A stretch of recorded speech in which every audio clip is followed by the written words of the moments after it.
Welcome back. ఒకసారి trends చూద్దాం. ఒకసారి బెంగాల్ కనుక చూసినట్టయితే భారతీయ జనతా పార్టీ 150 స్థానాల్లో అధిక్యంలో కొనసాగుతుంది. మమతా బెనర్జీ టీఎంసీ 124 స్థానాల్లో కొనసాగుతోంది. నిజానికి భవానీపూర్ స్థానంలో ఎక్కడైతే మమతా బెనర్జీ పోటీ చేశారో అక్కడ సువేంద్ర అధికారికి భారీ ఆధిక్యం లభిస్తున్నట్టుగా తెలుస్తుంది. మరోవైపు తమిళనాడు కనుక చూస్తే టీవీకే 104 స్థానాల్లో ఆధిక్యంలో ఉంది. ఏఐడిఎంకే 77 స్థానాల్లో, డిఎంకే 51 స్థానాల్లో ఆధిక్యంలో ఉంది. స్టాలిన్తో సహా దాదాపు 28 మంది మంత్రులు వెనకంజలో ఉన్నట్టుగా ఇప్పటివరకు ఉన్నటువంటి సమాచారం. కేరళం చూసినట్టయితే 97 స్థానాల్లో యూడీఎఫ్, 40 స్థానాల్లో ఎల్డీఎఫ్, బీజేపీ ఇంతవరకు 11 స్థానాల్లో ఆధిక్యంలో ఉన్నటువంటి బీజేపీ ఒక్క స్థానానికి ఆధిక్యంలో పరిమితం అయిపోయినటువంటి పరిస్థితి మనకి కనిపిస్తుంది. ఇకపోతే పుదుచ్చేరిలో Bharatiya Janata party and alliances 13 స్థానాల్లో ఆధిక్యంలో ఉన్నాయి. కాంగ్రెస్ 6, అదర్స్ 4 స్థానాల్లో ఆధిక్యంలో కొనసాగుతున్నాయి. గౌరీ, ఎట్లా ఉంది మీ journalist career, the vast career మీది? ఎట్లా ఉంది ఈ ఎలక్షన్, ప్రస్తుతం జరుగుతున్నటువంటి ఎలక్షన్ ఎలా చూడాలి? ముఖ్యంగా తమిళనాడులో స్టాలిన్ మీద వ్యతిరేకత ఒక్కసారి ఉప్పొంగిపోయినట్టుగా కనిపిస్తుంది. ఆ టీవీకే చాలా భారీగా ముందుకు తీసుకెళ్తోంది. ఏఐడిఎంకే కూడా 77 స్థానాలతో సెకండ్ పొజిషన్లో ఉంది. థర్డ్ పొజిషన్లోకి వెళ్ళిపోయినటువంటి పరిస్థితి డిఎంకేది. ఎట్లా విశ్లేషిస్తారు మీరు దాన్ని? Public generally women kani youth kani they wanted a change in almost all the states except Assam lo matram outright BJP ki ichesaru. But other places lo matram definitely they are looking for a change. West Bengal particularly, West Bengal kuda vellochanu nenu a couple of months back. Things are very bad. The kind of West Bengal, one of the cultural hub of India, oka financial capital undedi, almost oka national capital లాగా ఉండేది west Bengal. East India company start అయ్యేది అక్కడ నుంచి. అలాంటి place లో వెళ్ళాక మాత్రం చాలా దారుణంగా ఉండేది వాళ్ళకు. పర్టికులర్లీ ఫ్యాక్టరీస్ రావటం లేదు, ఇన్వెస్ట్మెంట్స్ చాలా తక్కువ అయిపోయినాయి, అండ్ రూల్ ఆఫ్ లా అసలు ఆల్మోస్ట్ నిల్ అయిపోయింది అక్కడ. అంతా దాదాగిరి, అంతా వాల్వెల్ నడిపిస్తా ఉండేది. Almost she copied CPM kind of rule. CPM college అంటే party was mostly involved in the government. Party workers almost runs like government ని మొత్తం రన్ చేస్తున్నారు వాళ్ళు. గవర్నమెంట్ ఆఫీషియల్స్ కాకుండా వాళ్ళే ఎక్కడ సెటిల్మెంట్ ఏమైనా చేయాలన్నా ట్రాన్స్ఫర్స్ లో కానీ ఎక్కడైనా ఇది చేస్తా ఉండేది. పబ్లిక్ ఫెడప్ అయిపోయారు వాళ్ళు. ఎందుకంటే 3 టర్మ్స్ కంటిన్యూస్ గా విన్ అయినారు అంటే ఏం లేదు, డెవలప్మెంట్ ప్లాన్ కే లేదు అసలు. ఏమైనా అంటే బెంగాల్ సెంటిమెంట్ ఏదో దాంతో గెలుస్తా ఉందంటే ఇంకోటి మైనారిటీ ఓట్స్ మీద ఫోకస్ చేసింది. అండ్ పర్టికులర్లీ ఇప్పుడు ఈసారి చూసే ట్రెండ్ పర్టికులర్లీ బంగ్లాదేశ్ బార్డర్ లో ఉన్న డిస్ట్రిక్ట్స్ అన్ని భారతీయ బీజేపీకి సపోర్ట్ ఇస్తా ఉన్నది. ఇట్స్ షో దట్ పబ్లిక్ చాలా ఫ్రస్ట్రేటెడ్ అయిపోతా ఉంది. తమిళనాడుకి వస్తే మాత్రం people wanted, youth particularly youth wanted a change. And కొత్త actor Vijay has come out and old party DMK కానీ అన్న డిఎంకే కానీ people wanted a change and they are driving on in. ఎందుకంటే ఇంకా కరప్షన్ అలిగేషన్స్ కానీ వేరే ఏమి అలిగేషన్స్ ఏం లేవు టీవీకి. ఇది ఫ్రెష్ మ్యాన్ విజయ్ కాబట్టి పబ్లిక్ థాట్ సరే నన్ను ఒకసారి చూద్దాము అన్నట్టు అనిపిస్తుంది. బికాస్ 2 ఓల్డ్ పార్టీస్ ఉన్నాయి, డిఎంకే డిఎంకే.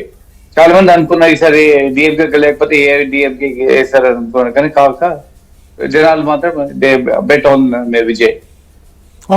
మనకి అస్సాం మీద ఒక క్లియర్ కట్ ఉంది. అస్సాం లో అయితే అసలు డైరెక్ట్ విశ్వాస్ అయితే ఓపెన్ తను గెలిచానని చెప్పాడు, అన్ని గెలుస్తున్నాడు కూడా. నో అప్సెట్ లేదు. Puducherry small state matter already ఎన్డీఏకి వెళ్ళిపోయేటట్టు ఉండదు.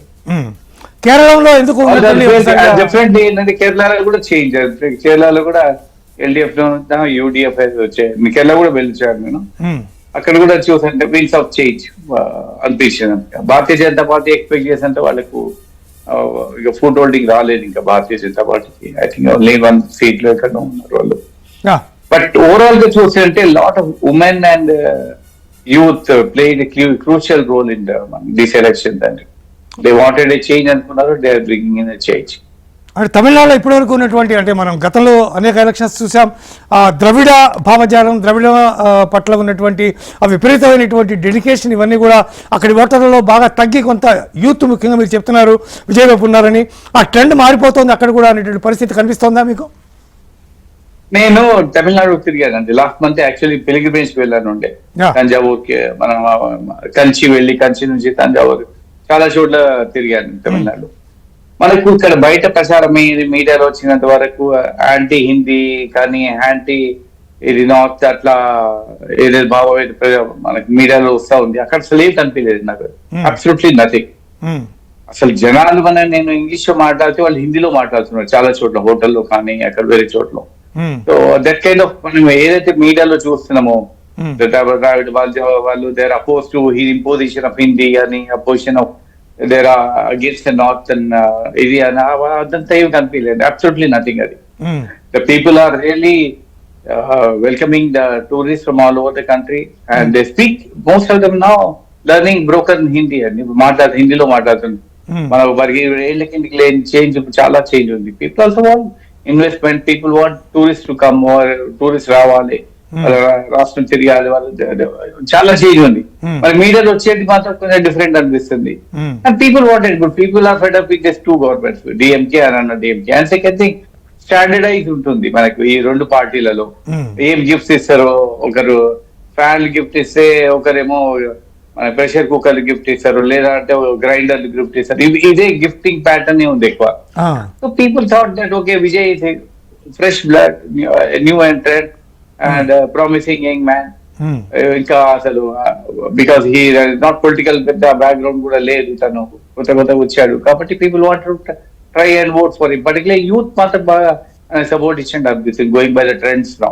ఓకే ఓకే అంటే ఇప్పుడున్న పరిస్థితి చూస్తే హంగ్ ఏర్పడుతుంది అనిపిస్తుంది. ఎందుకంటే 104 టీవీకే రీడింగ్ టోటల్గా తనంతా తానుగా పూర్తిగా అధికారం చేపట్టే పరిస్థితి లేదు కాబట్టి హంగ్ ఏర్పడుతుంది. ఒకవేళ అలా ఏర్పడితే విజయ్ ఎవరిని సపోర్ట్ చేస్తారని మీరు అనుకుంటున్నారు? డిఎంకేనా అన్న డిఎంకేనా? ఇప్పటికీ ఆల్రెడీ 2-3 సార్లు స్టేట్మెంట్ ఇచ్చాడు విజయ్, నేను we will not have alliance with anyone, మేమే ఫామ్ చేసే గవర్నమెంట్ అని చెప్తాను. కానీ చెప్పలేవండి. Ultimately he has to bank on someone. ఇప్పుడు మెజారిటీ రాలేదు అంటే లార్జెస్ట్ సింగిల్ పార్టీని పిలిపించి government may form the government నిలబడాలి కదా. ఇది కాబట్టి definitely he has to seek the support of some political party. లేదు మాత్రం దాన్ని కంటిన్యూ చేయాలంటే కష్టం, unless until he gets absolute majority. అవును, అది ఎట్టగో అబ్సల్యూట్ మెజారిటీ వచ్చేటట్టుగా కనిపించట్లేదు ఇప్పుడు ఉన్నటువంటి ట్రెండ్స్ చూస్తే. ఖచ్చితంగా he has to rely upon DMK or Anna DMK, but which way he has to go? ఇప్పటి వరకు అయితే వాట్ రీసెంట్ కొన్ని నిమిషాల నుండి కూడా ఆయన స్టేట్మెంట్ చూస్తున్నప్పుడు no we will wait till the last, we will wait, మన మొత్తం మేమే మెజారిటీ మాకు వస్తుంది, మేము ఫామ్ చేస్తాము చూసారు. కానీ డెఫినెట్లీ మనకి ట్రెండ్స్ చూస్తే మాత్రం అట్లా కనిపించడం లేదు, హంగ్ లాగా అనిపిస్తుంది. ఫైనల్ రిజల్ట్స్ వచ్చినాక మనకి ట్రెండ్స్ ఏం చేంజ్ అవుతుందో చూడాలి. But I think Tamil Nadu is very interesting in the country now. అంటే ఆల్రెడీ మహాబలిపురం దగ్గర ఉన్నటువంటి ఒక ప్రైవేట్ రిసార్ట్స్ లో ఆల్రెడీ ఇప్పటికే ఎమ్మెల్యేస్ అందరూ గెలవంగానే అక్కడికి వచ్చేయాలని ఆల్రెడీ ఇప్పటికే ఒక హుకుం